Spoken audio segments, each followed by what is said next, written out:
सकल गुण निधानम बानरा रामधीशम रघुपति प्रिय भक्तम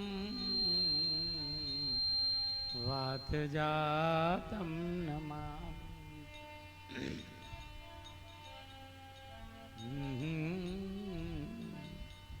भक्त भक्त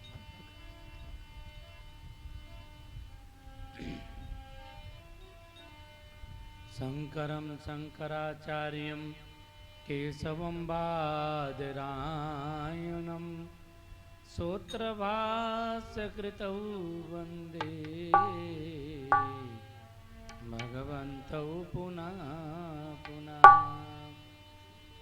सच्चिदानन्दरूपाय विश्वोत्पत्त्यादिहेतवे तापत्रय विनाशाय श्रीकृष्णाय वयं नमः। वसुदेवसुतं देवं कंसचारूणमर्दनं देवकी परमानन्दं कृष्णं वन्दे जगद्गुरुं।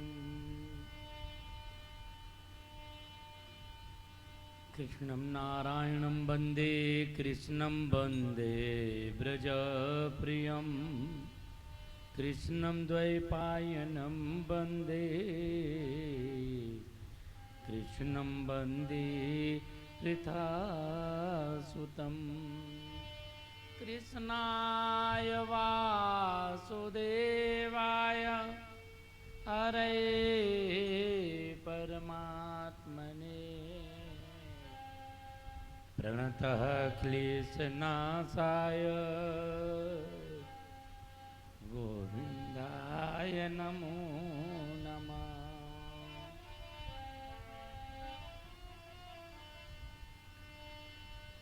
जय जय श्री राधारमण जय जय नवल किशोर जय गोपी चित चोर प्रभु जय जय माखन चोर। करेण मीणा परिवारं तथागतं मराल पृष्ठासन सन्निवेष्टा सरस्वती त्वां चरित कवन सो काज कठिन जग माई का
सांचे दरबार की, गजानन भगवान की, उमापति महादेव की, सिद्धपीठ चंडी मंदिर धाम की, पूज्यपाद सदगुरुदेव भगवान की, कपिल भगवान की, आज के आनंद की। धर्मानुरागी प्रिय भक्तजनों, देवियों, सज्जनों, विगत कई दिनों से श्रीमद् भागवत महापुराण की कथा पुरुषोत्तम मास के इस पावन पुनीत मास में चल रही है और आज त्रयोदशी चतुर्दशी दोनों से संयुक्त तिथि आज चतुर्दशी भी मानी गई है और आज को त्रयोदशी है ना। मुख्यतः तो त्रयोदशी है, क्योंकि उदया तिथि में त्रयोदशी की ही मान्यता होगी। चतुर्दशी का क्षय हुआ इसलिए कल अमावस्या है।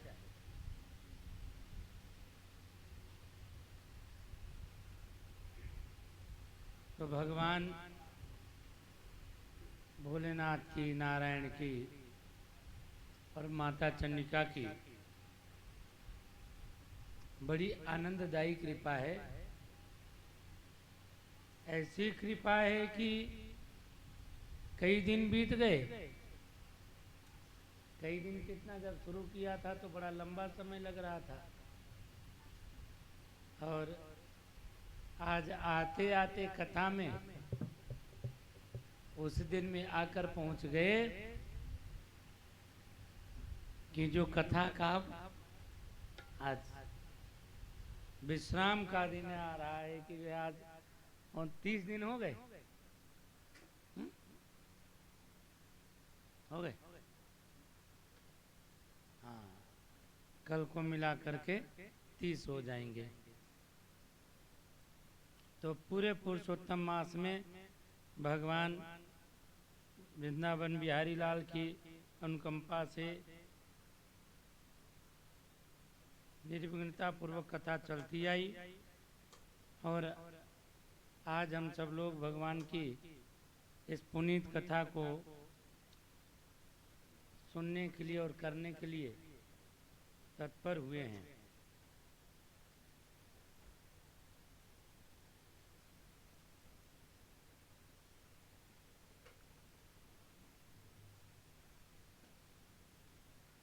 तो धर्मानुरागी प्रिय भक्तजनों, माताओं, देवियों, सज्जनों,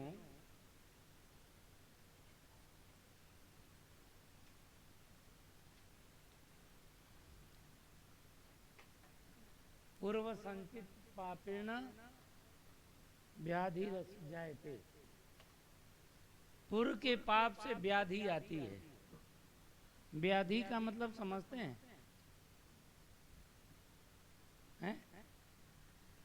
पूर्व के पाप से व्याधि आती है। व्याधि का मतलब बीमारियां, समस्याएं। ये समस्याएं पूर्व के पाप से, व्याधियां पूर्व के पाप से आती हैं। पूर्व का पाप न हो तो ये व्याधियां भी नहीं आएंगी।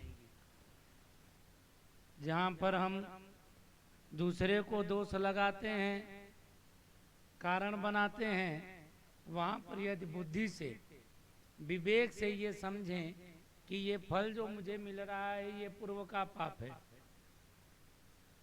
पूर्व के पाप से व्याधियां आ रही हैं।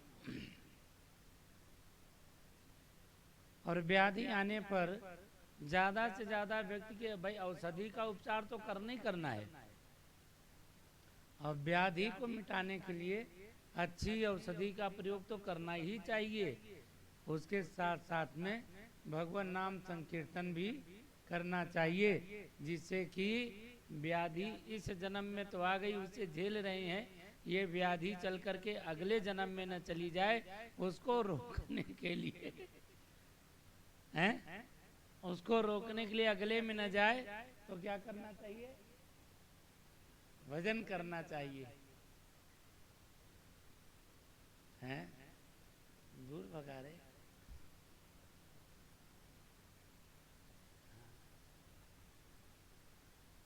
भाई मुंह बंद कर के रखो, जिससे कि ज्यादा जोर से हंस भी पड़ो तो थूक इधर न आए उड़कर, क्योंकि कमरे में पंखा चल रहा है और कूलर चल रहा है तो आ सकता है, इसलिए अपनी अपनी बोल लगा के रखो जो भी है वही। और फिर इसके बाद उसके अंदर ही अंदर खूब हंसो।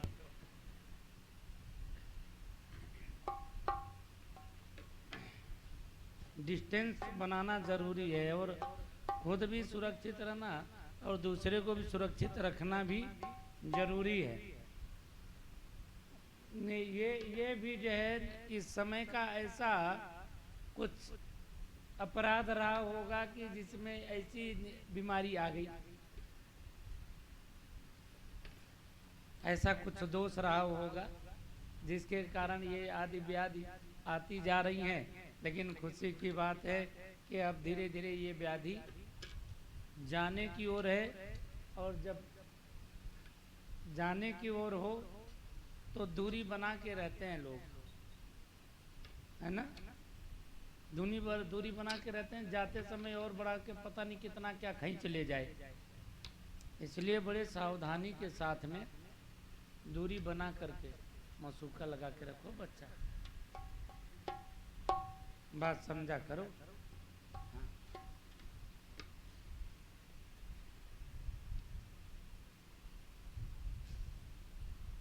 लगा के रखो, लगा के। ये दाढ़ी में लगाने के लिए नहीं, ये नकुआ और मुंह बंद करने के लिए ही होता है। अगर आप समझ लीजिए कि आपके बगल में बैठने वाले ने नहीं लगाया है तो आप खट से लगा लो। हाँ, पड़ोसी ने नहीं लगाया तो आप तो लगा लो, कोई गारंटी थोड़ी है जिसके बगल में बैठे वो कैसा है। इसलिए अपने आप को सुरक्षित करो, है ना। सब कुछ अच्छा रहेगा तो फिर सुंदर चेहरा फिर दिखता रहेगा, कोई टेंशन नहीं है। कहाँ भागे जा रहे हैं। आओ चवन्नी बोल सांचे दरबार की। तो पूर्व संचित पापे न व्याधि रखो जाते, पूर्व के संचित पाप से जीवन में व्याधि आती है, बीमारियां आती हैं। बीमारियों का और व्याधियों का आने का कारण है मनुष्य के अंदर की चंचलता, मनुष्य के अंदर की ज्यादा जो होशियारी करना, ज्यादा जो है बुद्धिमानी अति से हो, जरूरत से सीमाओं का अतिक्रमण करना, तो वहाँ पर ये व्याधियाँ आती हैं। इसलिए अब आजकल तो जो है बहुत सारे लोग उनको समझाओ तो कहते हैं कि जो है ये कुछ नहीं है, बीमारी कुछ नहीं है। ऐसे ही अब जिनके घर उजड़ गए उनसे जा कर के पूछो ये क्या है। जिनके घर उजड़ गए, एक घर में तो ऐसा हुआ कि 2 लड़के और बाप, तो बड़ा लड़का खत्म हो गया, 1 साल शादी हुए को हुआ था, और उसके 1 हफ्ते बाद उसका फादर भी एक्सपायर हो गया इसी बीमारी से। पूरा घर ही खाली हो गया। तो ऐसी ये जटिल समस्या है। इसमें किसी को दोष देने की बजाय बढ़िया मुंह पे बसूका लगा के रखा कर, अच्छी लगा लो, में सेंटिमेंट डाल लो, अच्छी खुशबू आती रहे, है ना।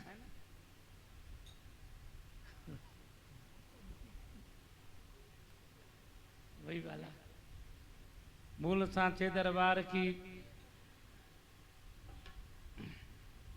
तो कल की कथा में हम सब लोग सुदामा जी का पावन चरित्र श्रवण कर रहे थे। देवी सुशीला कहती है कि प्रभु हाल चाल पूछ रहे हो, हाल तो ऐसी है कि प्रतिदिन 1100 हो, अब रोज 1100 होती है। 1100 की बात कहा तो भगवान ने सुशीला से कहा अब तक 1100 होता रहा, अब 1100 नहीं, अब भाभी तेरे घर में रोज द्वादशी होगी, अब 1100 नहीं होगा। तो भगवान की जिसके कृपा हो जाए, भगवान आप समझ लीजिए कि जहाँ रोज एकादशी हो रही है वहाँ पर भगवान के कृपा से द्वादशी होने लग जाती है। लेकिन द्वादशी कराने के लिए वैसा भाव तो बनाओ।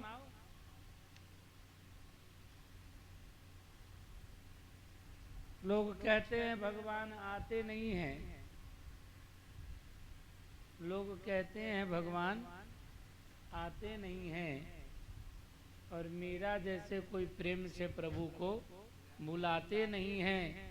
लोग कहते हैं भगवान खाते नहीं हैं, सबरी के जैसे प्रेम से खिलाते नहीं हैं। तो भाई भाव होगा तो आएंगे ना, और भाव अच्छा होगा तो द्वादशी भी होने लग जाएगी, एकादशी मिट जाएगी। तो आइए भाव के साथ भगवान नाम कीर्तन करते हुए, नाम जपते हुए हम सब लोग कथा में आगे बढ़ते हैं।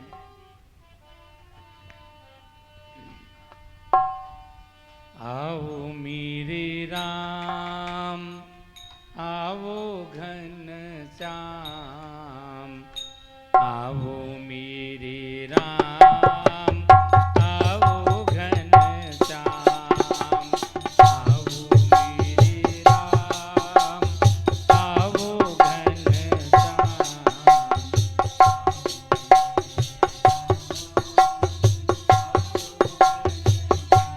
आओ मेरे राम, आओ घन श्याम।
साचे दरबार की।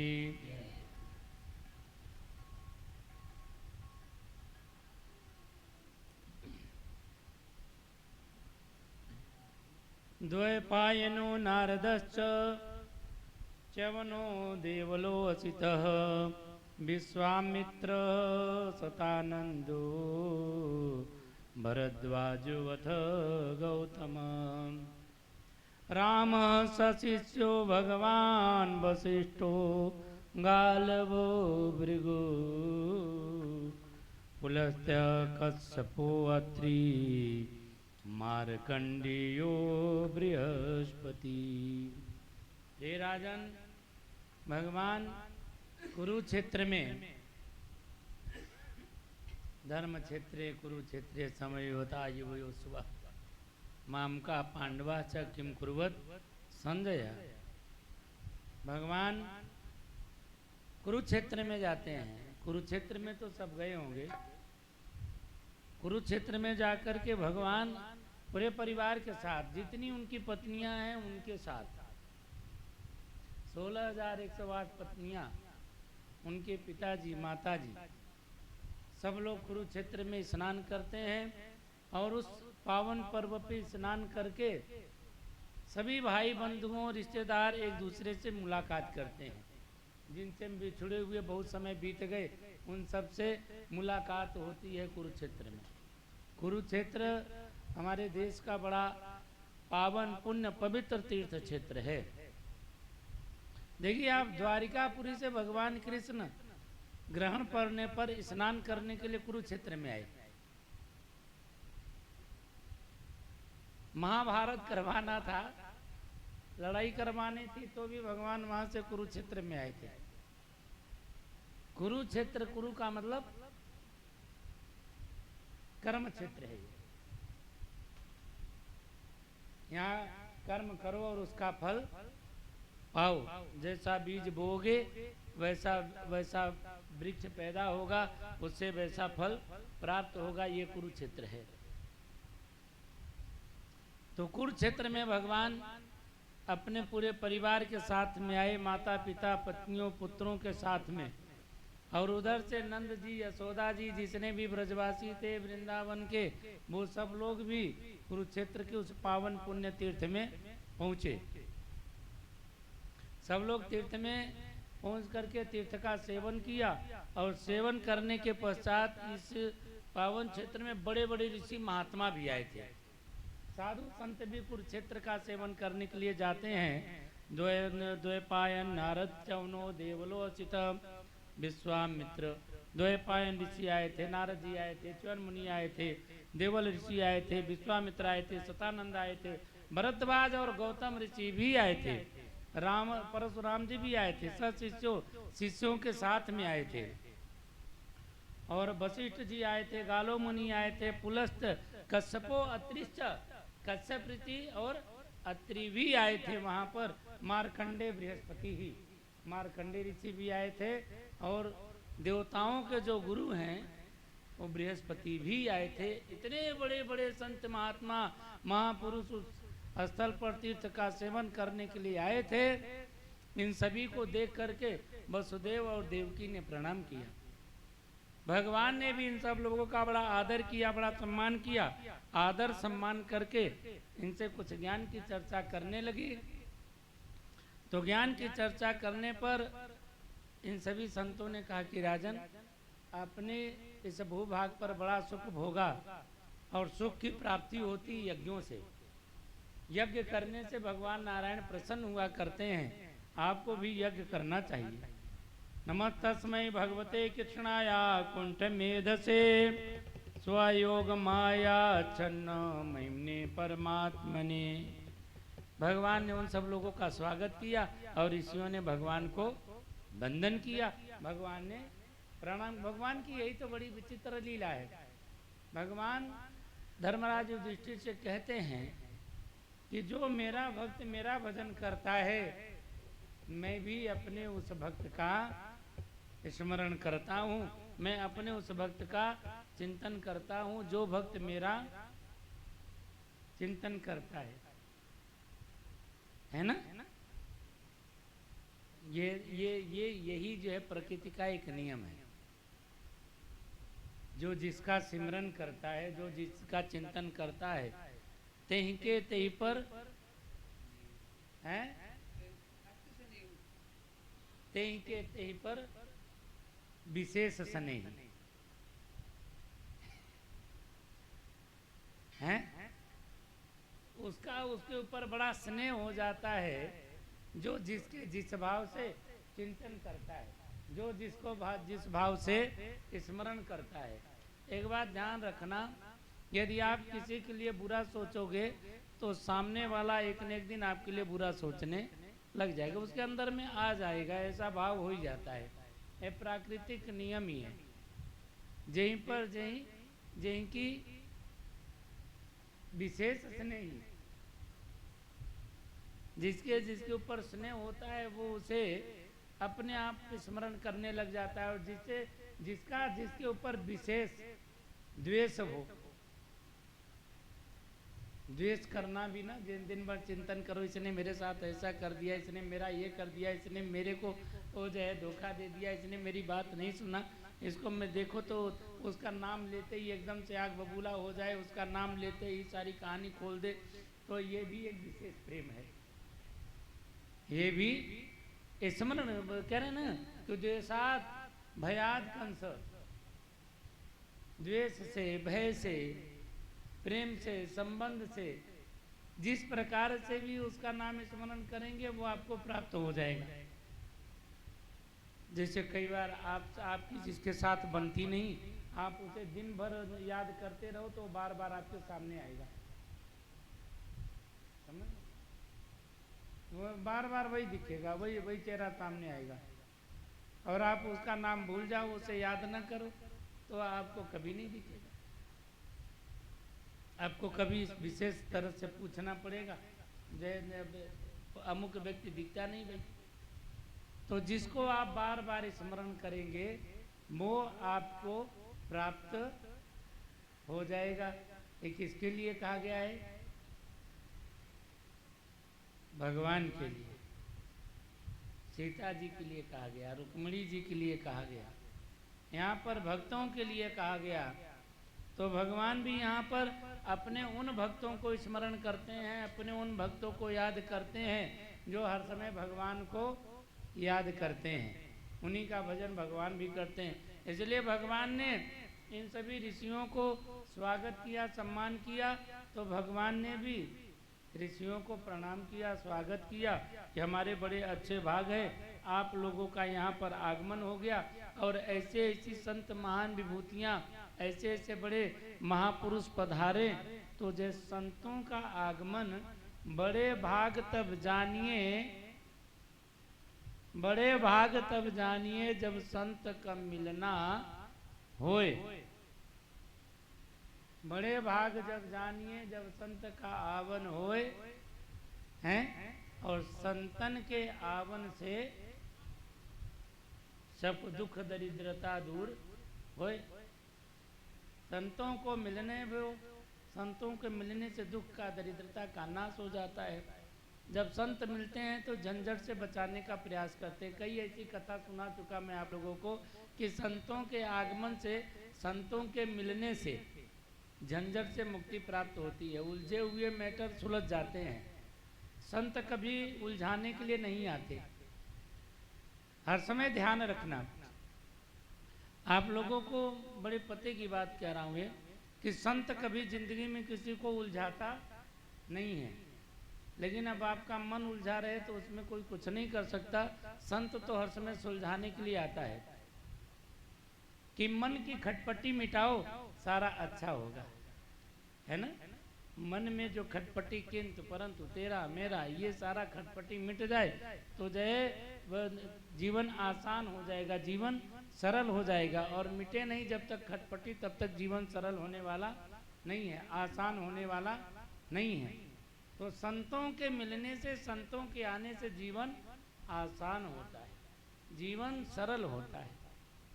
और संत के आने से मनुष्य झगड़े में फंस जाए, निपटे ही ना और बढ़ता ही चला जाए, तो भाई ये तो बड़ी विडंबना की बात हो गई है। तो इसमें तो अच्छा यही है कि बेचारा संत ही भाग जाए, अगर सही संत है तो भागेगा, भैया से भागो नहीं तो पता लगा कि लपेटे में तू भी। जैसे द्रोणाचार्य जी थे कृपाचार्य जी, तो ज़्यादा लपेटे में आ गए तो लपेटे ही ले गए, लपेटे ही खा गए ना, तो उसी तरह से लपेट में आ जाता है।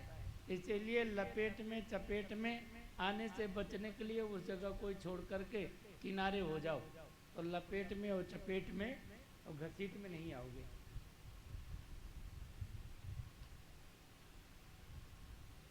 एक बार एक राजा के यहाँ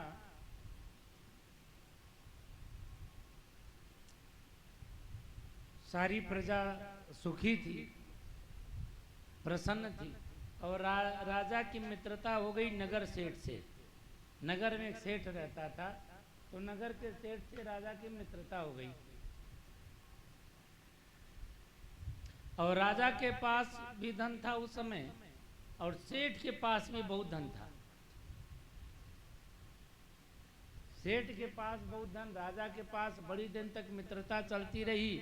दोनों घूमने के लिए जाते, साथ साथ वार्तालाप करते, भोजन प्रसाद करते। सेठ राजा के यहाँ जाता, राजा सेठ के यहाँ आता, खूब चलता रहा। समय बीतता गया, देश में अकाल पड़ गया, सूखा पड़ गया, राजा के यहाँ धन की कमी आने लगी। और इधर जब राजा के यहाँ धन की कमी आई तो देश घाटे में जाने लगा। देश घाटे में जाने लगा तो सेठ का व्यापार भी ठप होने लगा, खरीद फरोख्त बंद होने लगी, सेठ को बड़ा घाटा लगने लगा। अब एक दिन राजा से मंत्री ने कहा कि महाराज जल्दी कोई उपाय नहीं किया गया तो खजाना सारा खाली हो रहा है और दिवालिया हो जाएगा, आप माइनस में चले जाएंगे। राजा सोचने लगा क्या उपाय करूं, क्या उपाय करूं जिससे कि मैं दिवालियापन में न जाऊं, खजाना खाली न हो। उधर सेठ ने मुनीम से पूछा अपने पास क्या है अभी। बोले और तो सब ठीक ठाक चल रहा है, रोटी पानी बढ़िया चल रही है, लेकिन पिछले साल चंदन की लकड़ी खरीदा था। किस चीज की?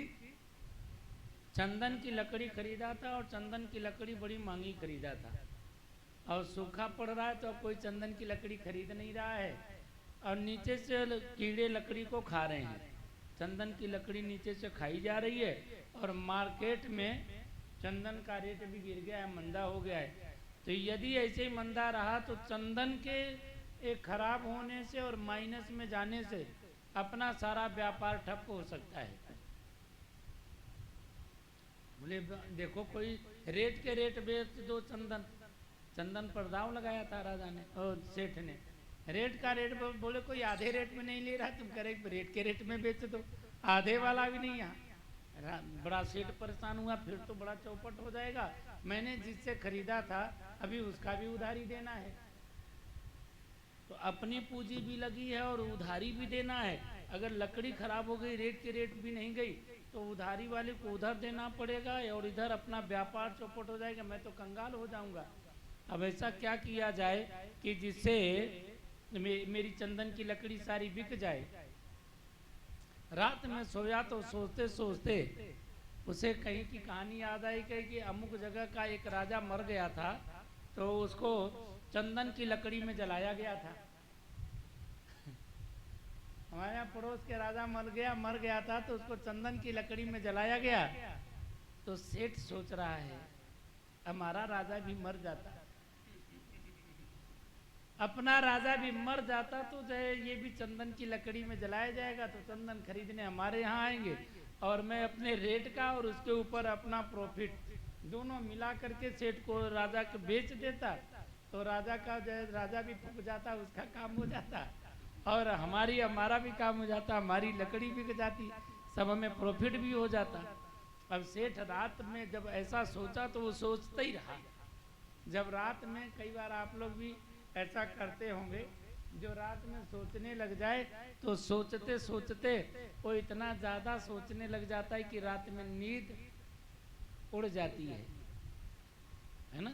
मेरे साथ में ऐसा हो जाए, ऐसे से ऐसा हो जाए, फिर मैं ऐसा कर दूं, तो वो करता ही रहता है ऐसे ही, फिर नींद गायब हो जाती है। तो सेठ रात भर नींद नहीं आई, उसे सोचता ही रहा।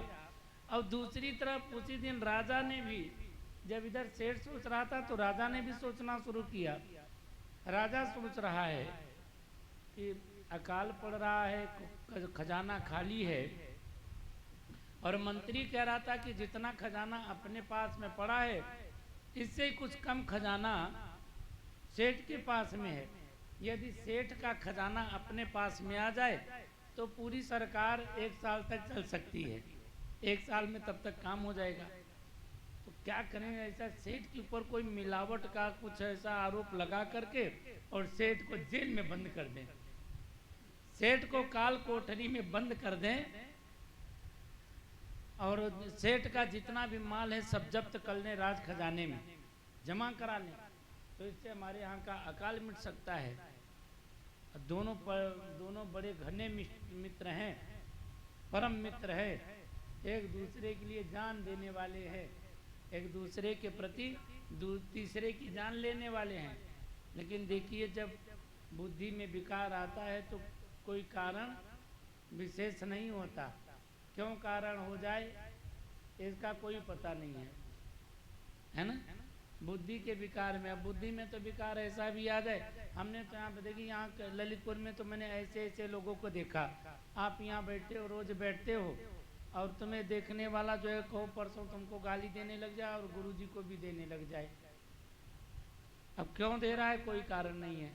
अब जब बाद में पता करते करते जो वो बैठे रहते हैं उन्हीं से कराने, वही हैं उनके खास, अब तो वही सब कर रहे हैं। अब जब तक वो बैठते रहेंगे तब तक उनको गाली देते रहेंगे। एक दिन ऐसा आएगा कि कहने लग जाएंगे आपके घर की रोटी और दाल भी वहीं से चल रही है, मंदिर को खा रहे हैं। सही बात कह रहे हैं हम, इतनी गहरी दुश्मनी। ये बात अकेले पुरुषों में नहीं है, ये बात महिलाओं में भी है, महिलाओं में, देवियों में, बच्चों में, सब में है। मतलब जिसको जय पीठ की तरफ से सम्मान मिलने लग जाए, आदर मिलने लग जाए, तो तीसरा जो बैठ भी नहीं रहा है और उसको फिर भी इरिटेट हो रहा है, क्या होता है इरिटेट, वो दुखी हो रहा है, वो परेशान हो रहा है, ये क्यों। अच्छा, वो दौर भी मैंने नोट किया, देखा कि मान लीजिए कि जिसके प्रति उनको ईर्ष्या है उसने आना बंद कर दिया, तो जिनको थी वो भी आना बंद कर दिए। अब चर्चा कभी आ जाए तो चर्चा भी नहीं करते, अब कोई समस्या भी नहीं। अच्छा, उसके आने से पहले न कुछ दे रहे थे, उसके भागने के बाद में ऐसा कुछ हुआ नहीं कि इकट्ठा करके जो है ना वो चला गया, अब इकट्ठा करके जो रखे थे अब ले आके दे दो। पहले तो वो था तब नहीं दे रहे थे, अब वो नहीं है तब दे दो, तो ऐसा भी नहीं है। लेकिन फिर भी ईर्ष्या है, ये ऑटोमेटिकली बड़े आसानी से आ जाया करता है। ये क्यों, ये खास क्यों हो गया है, ऐसा मैं बहुत साल से देखता आ रहा हूँ, और आज भी यदा कदा मुझे देखने को मिल जाया करता है। यूथ में भी देखने को मिलता है, यूथ में बच्चों को किसी को ज़्यादा जिम्मेदारी दे दो, वो कर रहा है काम, तो दूसरा जो है अब वो तो लगे हैं, वो तो कर रहे हैं, मेरी क्या ज़रूरत है। इसके बाद में अब वो है खास बने, हम तो जाते ही नहीं। एक बच्चा ऐसा बोला, जो है उसकी फोटो नहीं लगी बोर्ड पे, बैनर में फोटो नहीं लगी, तो पता नहीं साल ही भर नाराज रहा। हमें पता ही नहीं ये नाराज क्यों है, तो पता लगा कि उसकी फोटो नहीं लगी तो नाराज है। तो आदमी किस कारण से नाराज हो जाएगा, उसका कोई वाजिब कारण आपके पास नहीं है, लेकिन जो नाराज हुआ उसने कोई न कोई कारण खोज लिया, उसके पास में कारण है। सही कह रही नहीं है, ये बात सही है ना। ऐसे तो जेंट्स में तो ऐसे हम बीसों लोग हैं जो बेचारे शिकार हो गए, जिनके पीछे लोग पड़ गए। वैसे तो अब हम नाम तो नहीं लेंगे माइक में, लेकिन ऐसे कई बार जो है कई लोगों को सुनना पड़ा। अब तो यही है, अच्छे पढ़े लिखे लोग कह देते हैं इनका क्या, इनकी तो रोटी वहीं से चल रही है, हैं? ऐसा ज़्यादा काम करने लग जाए तो ऐसा कह देते हैं। अच्छा, वहीं के बैठने वाले ऐसा कर देते हैं, पता लग जाए कि मेरे से ज़्यादा इसको पूछताछ हो रही है, हैं? तुम्हारी निगाह में भी है कोई क्या? अच्छा, रंध नाम नहीं लेना है भैया। बोल साचे दरबार की। बहुत अच्छा बच्चा, बड़ी तरक्की करेगा तुम। जल्दी समझदारी आ गई, मेरे को बड़ी देर में आई, लेकिन आती जा रही है धीरे धीरे, देखते देखते देखते देखते। छोटे छोटे टिनिया मिनिया के अंदर जब ये भावना आ रही है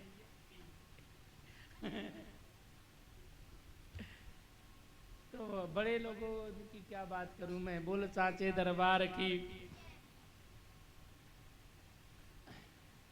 एक बार यहाँ पर 3 माताएं 2-4 साल पहले रहने लगी थी।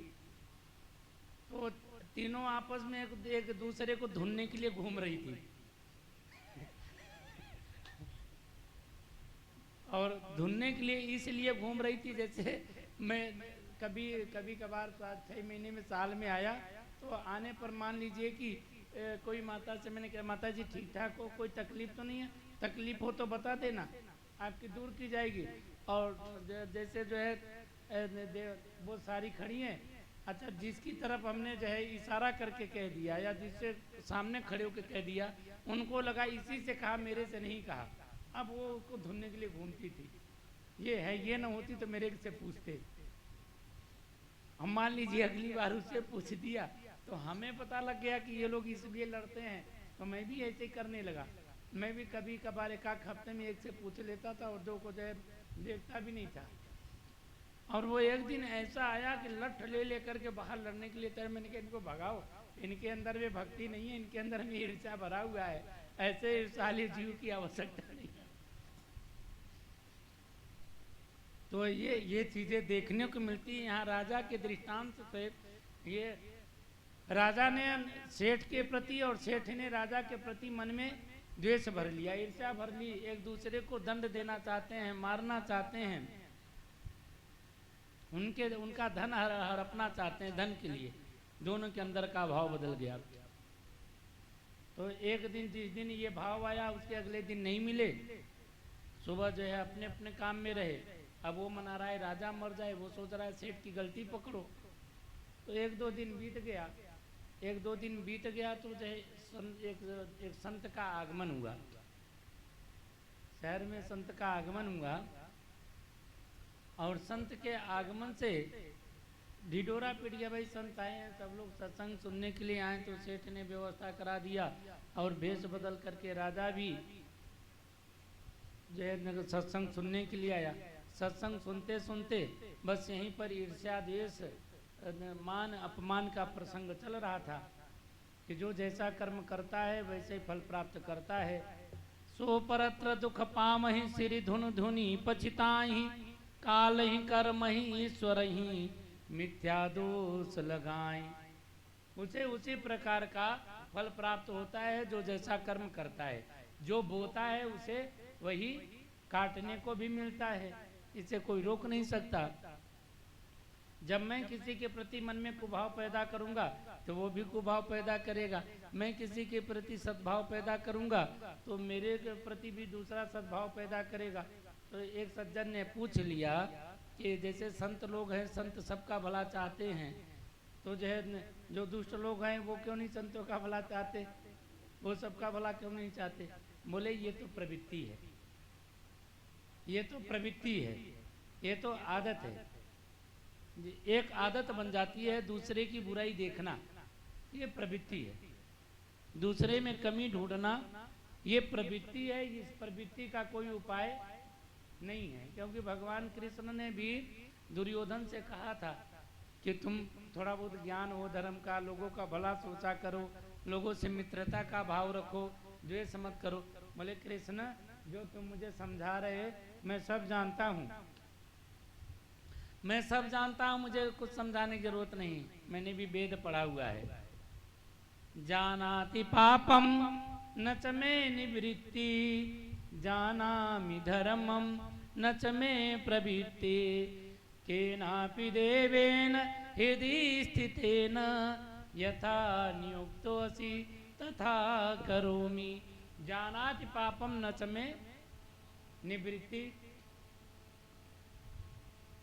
पाप को जानता हूँ, लेकिन पाप से बचने की जो निवृत्ति वाला भाव है वो मेरे अंदर नहीं है। पता है ये पाप है और मेरी वृत्ति भी है, तो मैं इसलिए करता हूँ। तो जो स्वभाव से ही, मान लीजिए जो स्वभाव से क्रोधी हो, उसको खूब गुड़ खिलाओ, खूब गुड़ खिलाओ, जब उसे गुस्सा आएगा तो बोलेगा, हैं? लड़ुआ खूब खिलाओ, खूब मिठाई खिलाओ, तो जिसका स्वभाव गुस्से वाला है तो गुस्सा आने पर वो कार्रवाई नहीं करेगा। हाँ भाई। और कई लोगों का स्वभाव रोना होता है, रोंदा स्वभाव देखा है, जरे में ही करने लग जाते हैं। जरा सी बात सुन, कई माताएं देवियां ऐसी होती हैं, जरा सा कुछ बोले टून टाई शुरू हो गया उनका, बस रोने लगे। अब बस बस बस आंसुआ ढर गए, पता लगा किलोन गिर गए नीचे, तमाम गति हो जाती है। तो ऐसी स्वभाव हो जाता है, तो उनको कह दो तो उनको रोना आ जाता है, उनको कह दो तो उनको गुस्सा आ जाता है। कोई लोगों का ऐसा स्वभाव है कि तुमने कह दिया उनको फर्क ही नहीं पड़ा, इनकी तो आदत है। ऐसा तो होता ही रहता है। तो इस तरह से ये आदत है, ये प्रवृत्ति है, ये प्रवृत्ति है। लेकिन मेरे भाई बहन, जिसकी आदत ऐसी हो कि इनका तो स्वभाव है, कहने दो, ये अच्छी आदत है। और जो म्यू म्यू करके रोने लगे, इससे निवृत्ति चाहिए। जो लड़ने के लिए एकदम से फेंटा मार कर आगे सामने, हाँ तुमने मेरे को कैसे कहा, उनको भी इससे बचने के लिए निवृत्ति चाहिए। तो राजा ने जैसे संत से सुना कि ये प्रवृत्ति है, निवृत्ति है। अच्छे लोग तो अपने मन में कुछ भी नहीं रखते, जो मन का भाव होता है प्रकट कर देते हैं। कभी मन में कपट रखते ही नहीं है, वो जो स्पष्ट कर देते हैं। और जो स्पष्ट कर देने से मन के ऊपर बोझ नहीं रहता, हृदय के ऊपर बोझ नहीं रहता, किसी प्रकार का दोष नहीं लगता। राजा सुन करके गया घर में, वो रात में विश्राम किया। रात भर नींद नहीं आई कि मेरा मित्र है सेठ, और जब मैं सेठ के बारे में कितना बुरा बुरा सोच रहा था। जो मित्र दुख न होई दुखारी, जो मित्र के दुख में दुखी नहीं होता वो मित्र कैसा मित्र है। और इधर सेठ भी सुन रहा था कथा। सेठ ने भी सुना कि इतने साल की मित्रता थी, और मैं अपने मित्र के लिए सोचने लगा कि ये मर जाए, इससे प्रॉफिट कमा लूं। ऐसी कैसी मित्रता, धिक्कार है ऐसे जीवन को, ऐसे मन को, ऐसे भाव को, ऐसे स्वभाव को, जो मित्र के प्रति मन में कपट आ जाए। दोनों ने विचार किया। अब राजा ने मन में सोचा कि मैं जाकर सेठ को बात बता दूंगा। सुबह के समय सेठ मिलने के लिए राजा से गया, और राजा सेठ से मिलने के लिए दोनों आतुर हुए। मुलाकात हो गई। मुलाकात हुई तो सेठ ने कहा कि राजन, मैं आपसे कुछ कहना चाहता हूँ, आपको बुरा लगे तो क्षमा कर देना, और चाहे तो आप दंड दे देना, लेकिन मैं कहूँगा। तो राजा ने कहा तुम सेठ अपनी बात बाद में कहना, पहले मेरी बात सुनो। नहीं सेठ, मैं पहले मेरे कह लेने दो। राजा ने कहा नहीं नहीं, पहले मेरे को कह लेने दो। सुन लो, एक कोई बात सुन लो। तो पहले राजा ने कहा कि मैं सुनाता हूँ। अच्छा सुनाओ। राज्य में अकाल पड़ गया है, धन की कमी आ रही है, व्यापार ठप हो रहा है, तुम्हारे प्रति मेरे मन में कुभाव आया। क्या कुभाव आया?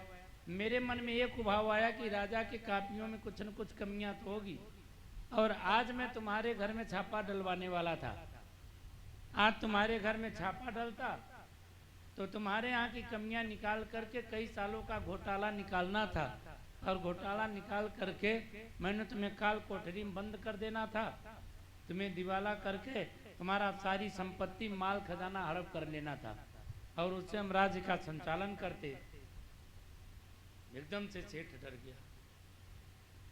अभी तो मेरी बात जाना नहीं, तब ये ऐसा बोल रहा है, और जान लेता तो क्या करता। राजन, कोई आपको गलती का पता लगा?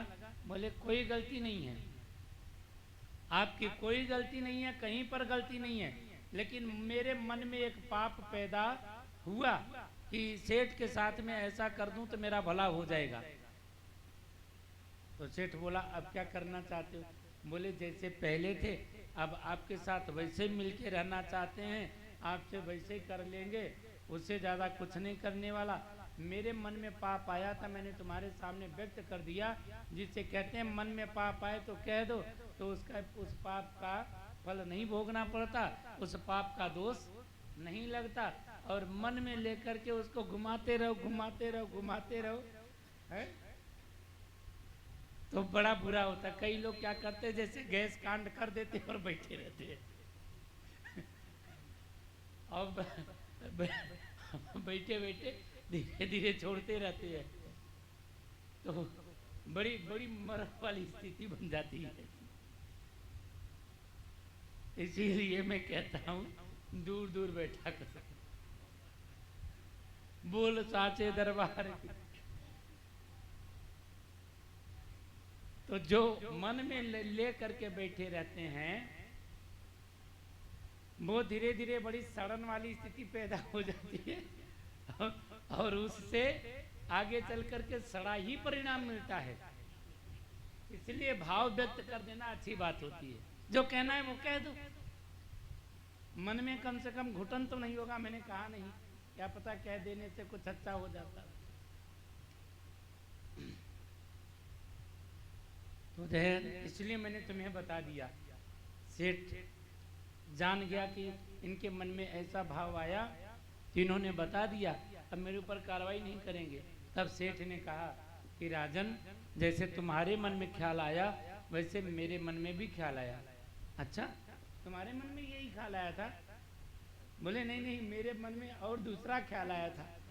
बोले तुम्हारे मन में कैसा ख्याल आया था? बोले जैसे आप अपने फायदे के लिए सोच रहे थे कि जो मेरे को जेल में डाल देंगे, वैसे मैं अपने फायदे के लिए सोच रहा था कि मेरे घर में ना बहुत दिन से चंदन की लकड़ी पड़ी है, पूरा एक गोदाम चंदन से भरा हुआ है। वो चंदन का गोदाम इतना भरा हुआ है, इतना ज्यादा रखा हुआ है, यदि वो सारा सड़ गया, दीमक खा गए, कीट पतंगे कीट खा गए उसे, तो जो है मेरा दिवालिया वैसे ही हो जाएगा बिना आपके अंदर किए। तो जो है मैं सोच रहा था कि यदि राजा मर जाए, यदि राजा मर जाए तो राजाओं को चंदन से जलाया जाता है, पड़ोस के राजा को चंदन से जलाया गया था, हमारा राजा भी मर जाए तो इसको चंदन से जलाया जाएगा, और चंदन कहीं मिलेगा नहीं, मेरे पास है, सारा चंदन बिक जाएगा, तो सारा चंदन बिक जाएगा, मेरा व्यापार अच्छा हो जाएगा, जो घाटे में जा रहा है वो फायदे में हो जाएगा, और राजा के मरने पर मैं राजा को ज्यादा दाम में चंदन बेचूंगा, क्योंकि किसी और के पास है नहीं। बोले तुम मित्र होकर मेरे मरने के बारे में सोचने लगे? बोले तुम भी तो मित्र होकर मुझे जेल में डालने के बारे में सोच रहे थे। ने हमारे मन में भाव ऐसा आया क्यों? हमारे अंदर में ऐसा भाव, ऐसी वृत्ति आई क्यों? बोले जो ऐसी भाव, ऐसी वृत्तियां दूषित अन्न से हुआ करती है, दूषित संग से हुआ करती है। ऐसे कोई दूषित संग लग गया होगा जिससे कि हमारे अंदर में ऐसा भाव आ गया।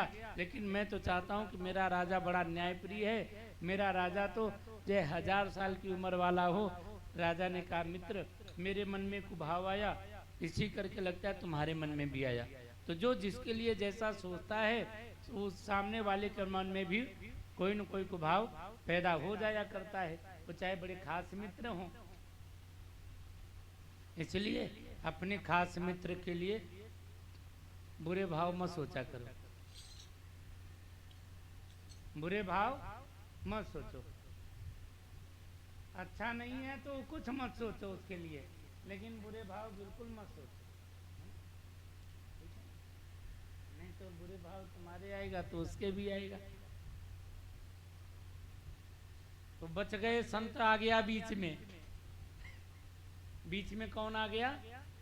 बीच में संत आया, सत्संग सुना दिया। नहीं तो सेठ मरता नहीं मरता इसका कोई, राजा मरता नहीं मरता इसका कोई पता नहीं, लेकिन सेठ जी तो गड्डी चढ़ाई गए थे, फिर जो होता देखा जाता। बोल साचे दरबार की। तो यहाँ पर संत का आना जीवन में, सत्संग का आना जीवन की उन्नति देता है, मन के विषाद का नाश करता है। इस तरह से संतों के आगमन से भगवान का परिवार बड़ा प्रसन्न हुआ, और संतों ने एक बड़ा दिव्य यज्ञ कराया, बड़ा भारी बड़ा दिव्य यज्ञ कराया। उस दिव्य यज्ञ से सभी देवता आकर के आहुतियां लेते हैं, और सभी लोग प्रसन्न होकर के 3 महीने तक वही कुरुक्षेत्र में रहे। नंद जी, जसोदा जी, देवी राधा सब 3 महीने तक कुरुक्षेत्र में मिलजुल करके रहे और धीरे धीरे वहाँ से इसके बाद में अपने अपने निवास स्थान को चले गए। निवास स्थान पे जाने पर भगवान कृष्ण के महत्व को जान करके एक दिन माता देवकी ने भगवान कृष्ण से कहा, तुम साधारण नहीं हो, तुम साधारण नहीं हो। और मेरे 6 पुत्र पहले मार दिए गए थे। सब कहते हैं साथ में बलराम जी हैं, तो मैं अपने 6 पुत्रों को देखना चाहती हूँ।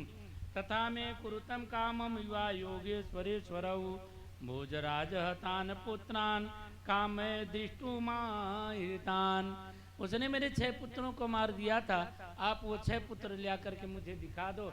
माता की इच्छा को पूर्ण करने के लिए भगवान महाराज बलि के यहाँ गए और बलि के यहाँ मरीचि और उर्णा के गर्भ से पुत्र पैदा हुए थे। जो उर्णा नाम की एक दैत्या थी, उसके यहाँ से ये 6 पुत्र थे पैदा हुए। राजा बलि के राज्य में रहते थे। तो भगवान बलि के यहाँ पहुँचे और वहाँ पहुँच करके भगवान ने कहा कि आप यहाँ जो 6 पुत्र पैदा हुए हैं, आप उन्हें हमें दे दीजिए। ये साधारण नहीं, ये देव हैं। इनको ले जा करके मैं अपनी माता देवकी को दिखलाकर दर्शन करा करके जीवन मुक्त कर दूंगा, आवागमन के चक्कर से इन्हें मुक्ति दिला दूंगा। देवी उर्णा ने भगवान को वंदन किया और वंदन करके वो 6 पुत्र दे दिए। 6 पुत्रों को ले आकर के अपनी माता को दिखाया। माता ने स्तनपान कराया और इसके बाद बोले, मैया इनका मोह छोड़, जो आया है यहाँ पर जाना पड़ेगा, अपनी चिंता कर, तुझे भी जाना है और अपने खुद के जाने के लिए अपना मरण सुधार लो, अपने मरण को अच्छा बना लो। इस तरह से भगवान कृष्ण ने समझा करके उन 6 पुत्रों को विदा कर दिया। 6 पुत्र स्वधाम चले गए।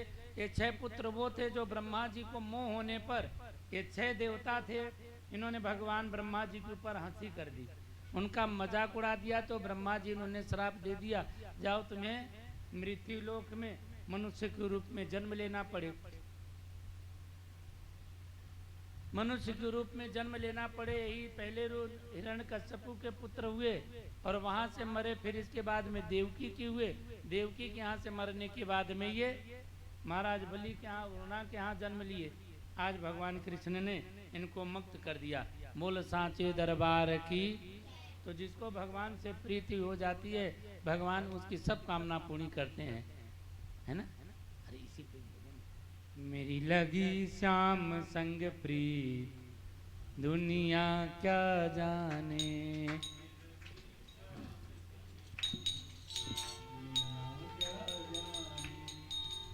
मेरी लगी श्याम संग प्रीत दुनिया क्या जाने, मेरी लगी श्याम संग प्रीत दुनिया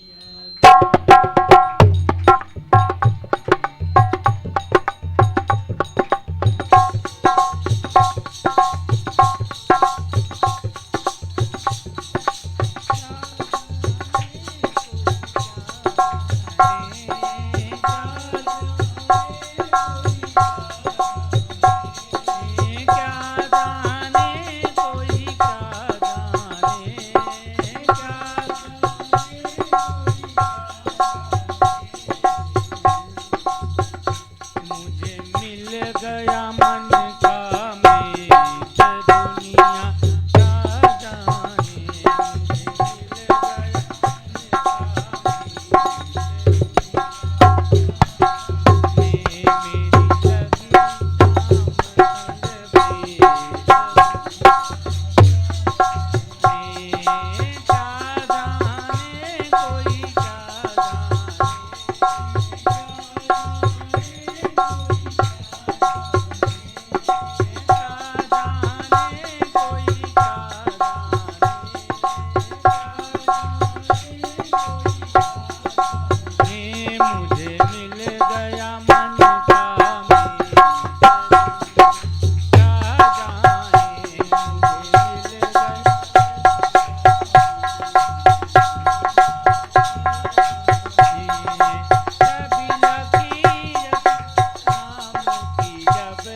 ये कैसी पागल प्रीत दुनिया क्या जाने, ये कैसी पागल प्रीत दुनिया क्या जाने, कोई क्या जाने, क्या जाने,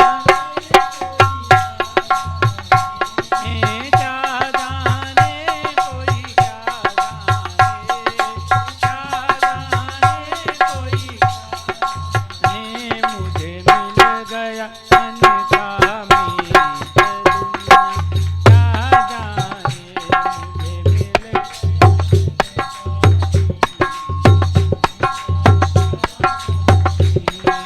मोहन की सुंदर सूरतिया,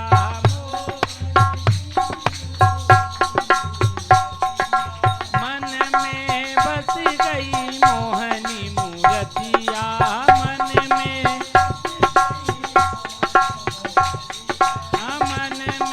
बस गई मोहनी मूरतिया, मन में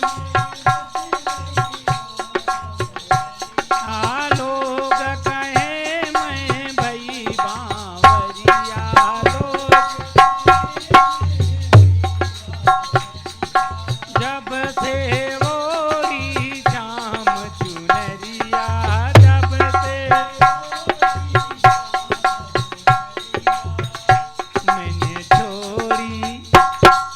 मैंने छोड़ी जग की रीत दुनिया क्या जाने, मैंने छोड़ी जग की रीत, मैंने छोड़ी जग की रीत दुनिया क्या जाने, मैंने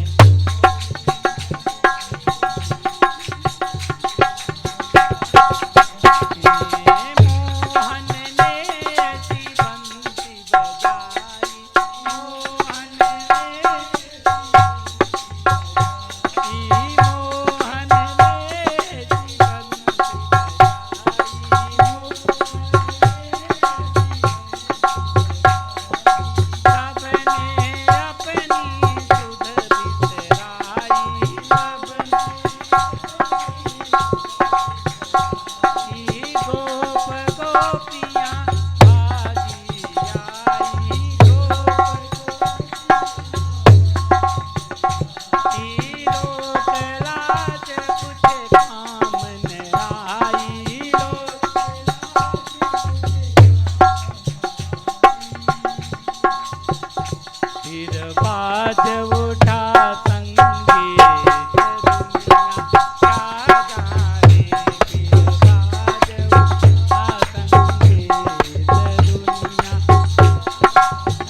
सांचे दरबार की। ये वीडियो बना रहे, इसमें तो आ नहीं रही है, इसमें बना रहे। शर्मा जी आप लोगों की आ नहीं रही है, फोकस हो रहा है थोड़ा। हाँ आप लोग आए नहीं, ये तो दोनों बार खेल हो गया है। अब मैं मेरे सारा रहा नहीं जाता, मैं बोल देता हूँ बस। हम पिछली बार बनाए थे ना, उसमें भी नहीं आई थी, इस बार बनाए भी नहीं आई। आ रही है उसमें चल रही है, नहीं चल रही। अच्छा अपने अपने उसमें खोल के देखो मोबाइल में आ रही है क्या सीनरी। मेरे को तो ऐसा दिखता नहीं आ रही होगी। बोल सांचे दरबार की। इसके बाद में बड़ी सुंदर कथा है, आज टाइम कम है और सुंदर सुंदर बड़ी कथाएं हैं। अर्जुन ने देवी सुभद्रा का, जो भगवान की बहन है, सुभद्रा का हरण किया। वहीं पर पर्वत पर जाकर के त्रिदंडी स्वामी बन करके रहने लगे थे। एक दिन बलराम जी ने निमंत्रण किया, निमंत्रण खाने के लिए गए तो निमंत्रण खा करके, निमंत्रण तो कम खाया, सुभद्रा को देखने लगे और सुभद्रा पसंद आ गई। सुभद्रा को वो पसंद आ गए स्वामी जी, तो स्वामी जी पसंद आए और दोनों ही जने का जो है मेल मिलाप हुआ। भगवान ने कहा अगर एक दूसरे को पसंद है तो भाग जाओ। अब सुभद्रा की शादी तय हो रही थी दुर्योधन के साथ में और भगवान ने अर्जुन के साथ में ही भगा दिया। अब जैसे भाग गई तो जब पता लगा, सैनिक आए बताए कि जो वो बाबा जी जो भोजन करने आए थे स्वामी जी, वो सुभद्रा को भगा के ले गए। तो दाऊ एकदम से तन्ना गए, कौन है इसी दुस्साहस करता है जो मेरी बहन को लेकर के गया, तैयार करो सेना चलो पीछे। भगवान कृष्ण ने कहा भैया तूने अपनी आंखों से देखा? बोले हाँ देखा। कैसे देखा? बोले सुभद्रा जी रथ पे चढ़ी, फिर क्या हुआ? बोले वो रथ की रस्सी सुभद्रा पकड़ी और जो है वो जो बाबा जी थे उनको बैठा दिया रथ में और खुद रथ को तेज दौड़ाती हुई लेकर गई। तो भगवान चुप हो गए, उग्रसेन भी चुप, बसदेव देवकी भी शांत हो गए। कन्हैया तुम खड़े हो देख रहे हो, तुम्हें पता? बोले उसकी बात नहीं सुन रहे, वो क्या कह रहा है? बोले क्या कह रहा है? क्या कह रहा है भाई तू? बोले वो बहन जी भगा के ले गई, जोर से तेज दौड़ा के रथ ले गई, हम लोग भी पीछे पीछे गए। तो जो है अब क्या करते? तो भगवान ने कहा बात समझ में आ रही कुछ? बोले समझ में तो आ रही है कि सुभद्रा ले गई रथ को। बोले हाँ, बाबा जी पीछे बैठ गए और सुभद्रा रथ को ले गई दौड़ा करके। अच्छा, बोले तो इसमें बाबा बेचारे का क्या कसूर? इसमें बाबा की क्या गलती है? अब जब बहन जी भगा के ले गई तो बाबा का कसूर कहाँ रहा इसमें? बोले अच्छा तो बुलाओ बाबा को, वापस करो। कौन है ये बाबा? अब बुलवाए वापस बाबा जी को, तो बाबा जी निकले अर्जुन महाराज, दाढ़ी वाड़ी बाल बनाए, वही जटाजूट रखे। तुमने अच्छा तुम हो भैया, तुम पहले बता देते। बोले ऐसे आप मानते नहीं क्योंकि आपने तो दुर्योधन को वचन दे दिया था। तो देवकी वसुदेव आज ने सबने बड़े प्रेम के साथ में विवाह कराया और विवाह कराने के बाद में अगली कथा भगवान शंकर जी की आती है कि भगवान शंकर भी एक बार संकट में पड़ गए थे। परीक्षित जी ने कहा कि भगवान शंकर जब संकट में पड़ गए थे तो भगवान नारायण ने उनकी कैसी रक्षा करी और संकट में क्यों पड़ गए? कने ब्रिको नामासुर पुत्र स्वप्ने पति नारदम दृष्टवा सुनूतो संप्रपच्छ देवेषु त्रिषु दुर्मते। तो वहां पर शकुनी नाम का एक दैत्य था, उसका पुत्र था ब्रिको। तो जो है ब्रिकासुर तपस्या कर रहा था, फल नहीं मिल रहा था। एक दिन ब्रिकासुर ने देवर्षि नारद को देखा तो देवर्षि नारद को देख करके कहा महाराज ऐसा कोई देवता बताओ बड़े जल्दी प्रसन्न हो जाए, जल्दी से, जैसे आपके लोग चाहते ना चट मंगनी पट विवाह, ऐसा कोई है देवता तुम्हारा? बोले हाँ है। बोले कौन है? बोले भगवान शंकर। भगवान शंकर की आराधना करो तुम्हारी इच्छा पूरी होगी। और उसने भी जैसे सुना तो भगवान शंकर की आराधना करने लगा।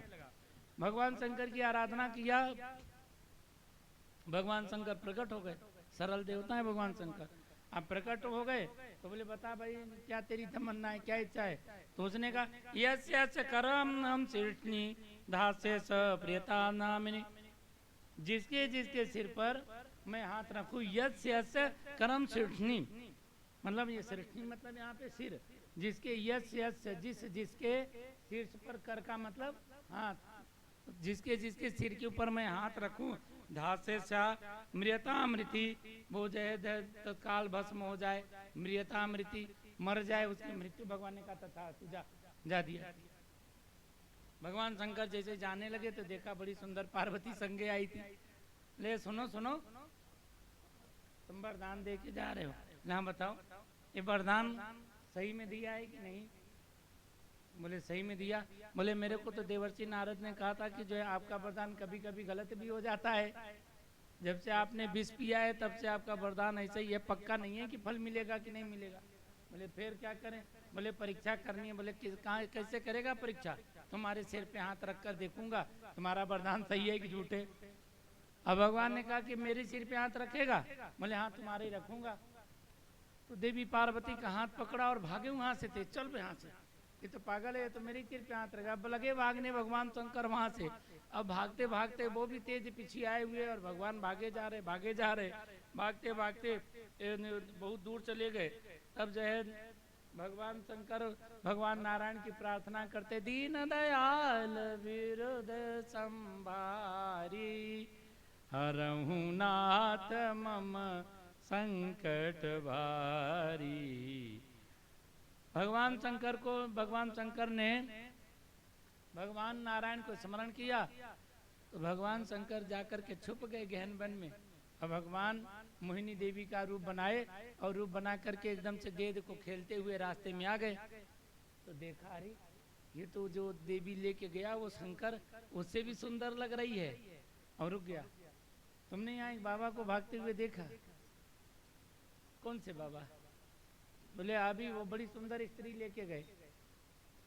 बोले सुंदरी? मेरे से ज्यादा सुंदर तो दूसरी कोई नहीं है। ये देखिए ये है कॉन्फिडेंस है। अभी अभी माताओं को कोई कह दे अपनी शक्ल देखिए, मुंह बुत्था जैसे सुझाया हुआ है एकदम से हो गया कि सब काम, कॉन्फिडेंस गायब और मैं हूँ ऐसी। तो जो है ये इसे कहते हो कॉन्फिडेंस, मेरे से ज्यादा सुंदर कोई है ही नहीं। अपने अंदर में पहले कॉन्फिडेंस पैदा करना होता है, तभी व्यक्ति सुंदर हो सकता है।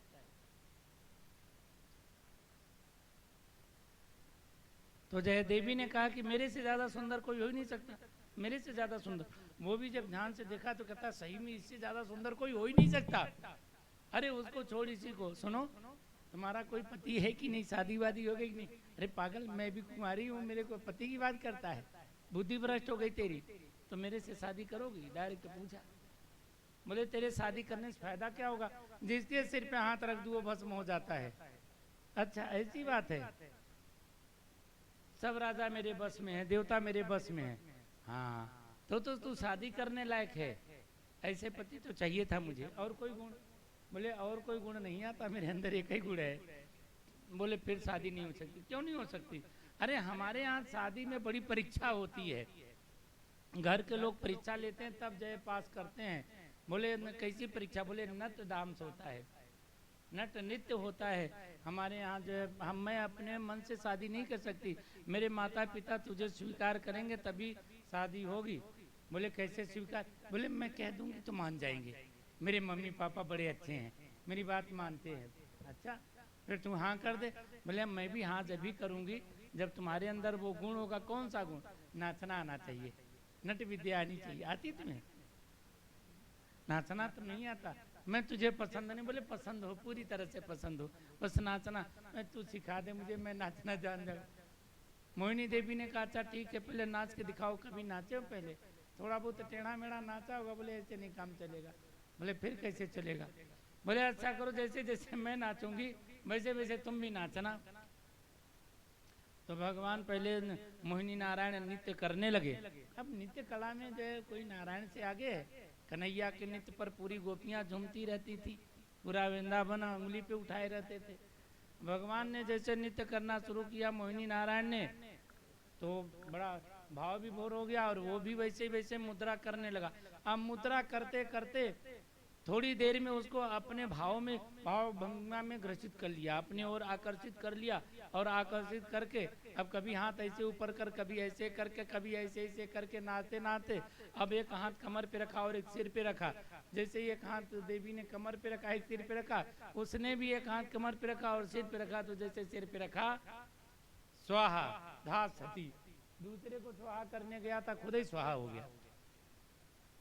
मोहिनी नारायण ने यहाँ पर भगवान को, नारायण ने भगवान शंकर की इस तरह से रक्षा करी। इसके बाद नर्मदा नदी के किनारे एक बार यज्ञ हो रहा, सरस्वती नदी के किनारे यज्ञ हो रहा था। उसमें मुनियों का विवाद छिड़ गया कि तीनों देवताओं में सबसे ज्यादा बड़ा श्रेष्ठ कौन है।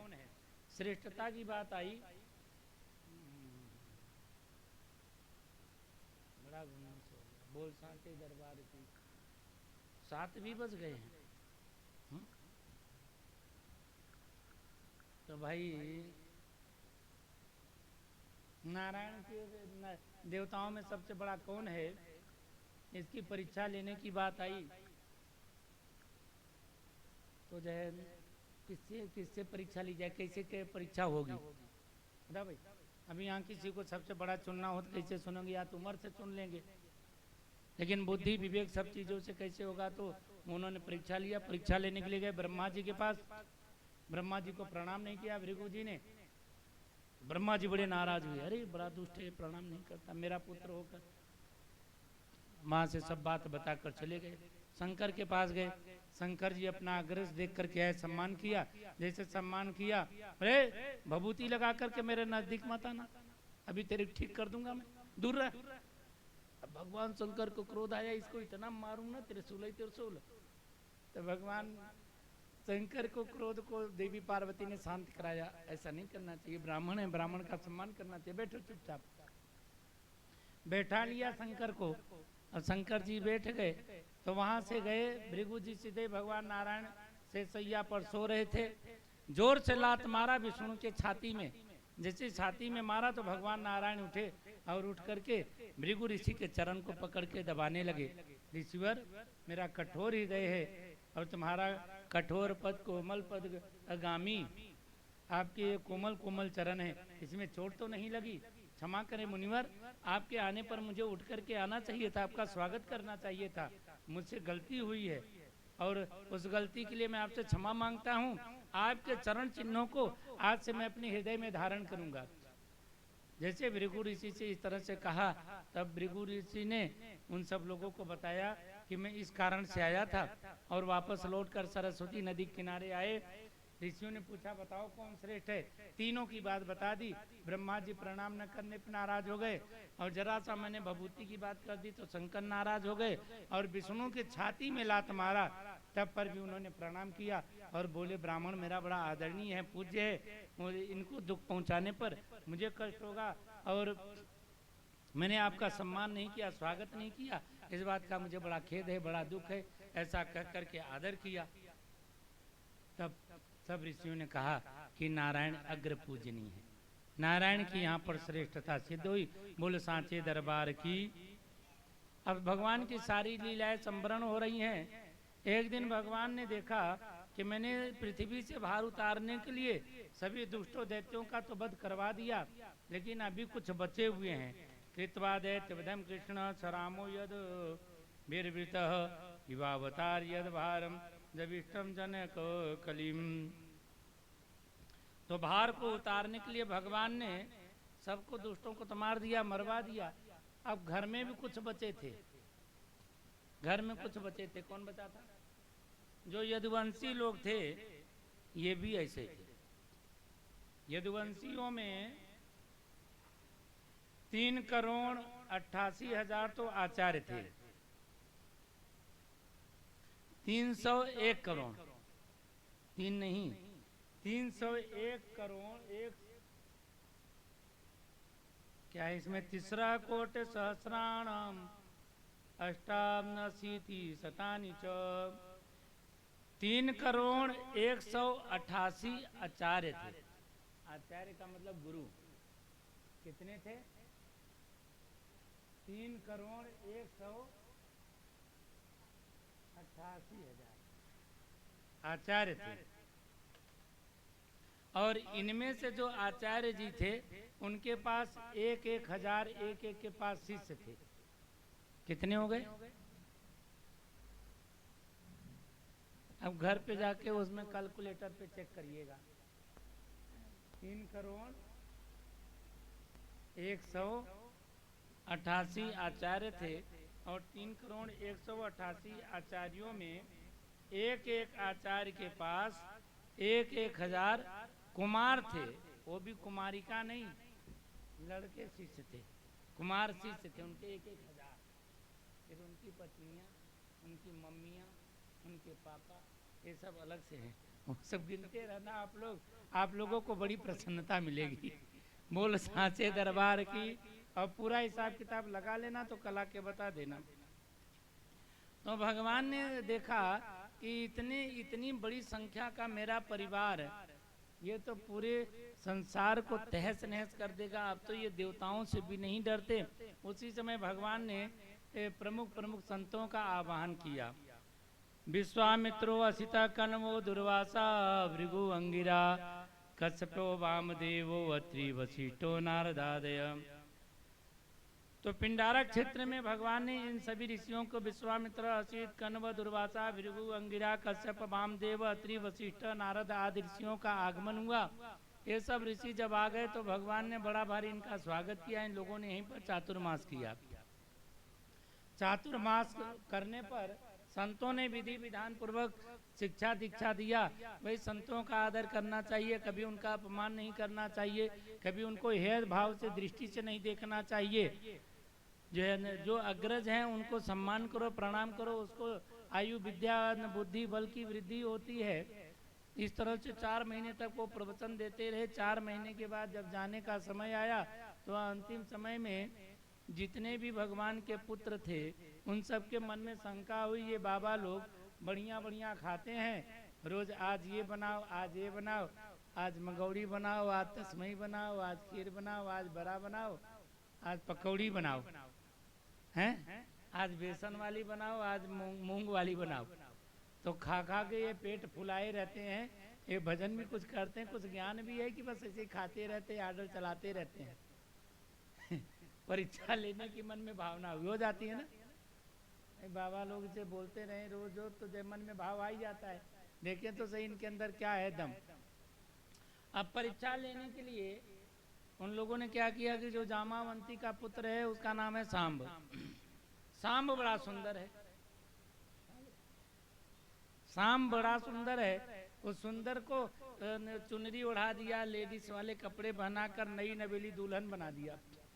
दुल्हन बना करके ले गए ऋषियों के पास में। ऋषियों से जाकर के पूछा कि महाराज एक नई नवेली दुल्हन आई है, वो अपने भाग्य के बारे में कुछ पूछना चाहती है, आप कुछ बताएंगे कृपा करके। तो ऋषियों ने कहा हाँ हाँ पूछो, क्या पूछना चाहती है, कहाँ है, ले आओ बहू को। अब बहू आई घूंघट करे करके, जरा सा उसका वो नीचे का वोट दिख रहा है, लिपस्टिक उपिस्टिक लगा कर को उन्होंने देख लिया कि बहू ही होगी। अब बहू होगी, हाँ क्या बात है देवी, बोलिए तो बड़ी शर्म खाती है, बोल नहीं पा रही, हम बता दीजिए। बोले बताओ क्या है। बोले ये गर्भवती है, ये पूछना चाहती है क्या होगा, पुत्र होगा कि पुत्री होगी। अब यहाँ सब एक से एक पहुंचे थे ऋषि, इन्होंने आंख बंद किया, आंख बंद देखा तो ये तो लड़की ही नहीं है, ये तो लड़का है, ये हम लोगों की परीक्षा लेने के लिए आए हैं। और ऋषि को क्रोध आया, और क्रोध आती एवं प्रलब्धा मुनियतानुचोक पिता निप जनिष्यति वो मंदा मुसलम कुल नासनम। क्रोध में आया और बोले मूर्खों, तुम लोग हमारी परीक्षा लेने के लिए आए, अपमान कर रहे हो, अनादर कर रहे हो, जाओ मैं श्राप देता हूँ मुसलम कुल नासनम। इसके गर्भ से ना पुत्र ना पुत्री वा, ना पुत्र होगा ना पुत्री होगी, एक मूसल होगा और उस मूसल से कुल का नाश हो जाएगा, कुल ही समाप्त हो जाएगा। जैसे सुना कि मुसलम कुल नाशनम तो सब लोग घबराए, वहां से घबरा कर भाग करके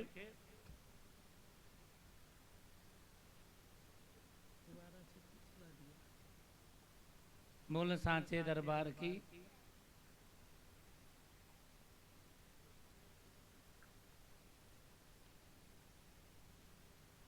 तो भाग करके पहुंचे उग्रसेन महाराज के पास। उग्रसेन से जा करके कहा कि महाराज बोले हाँ बताओ।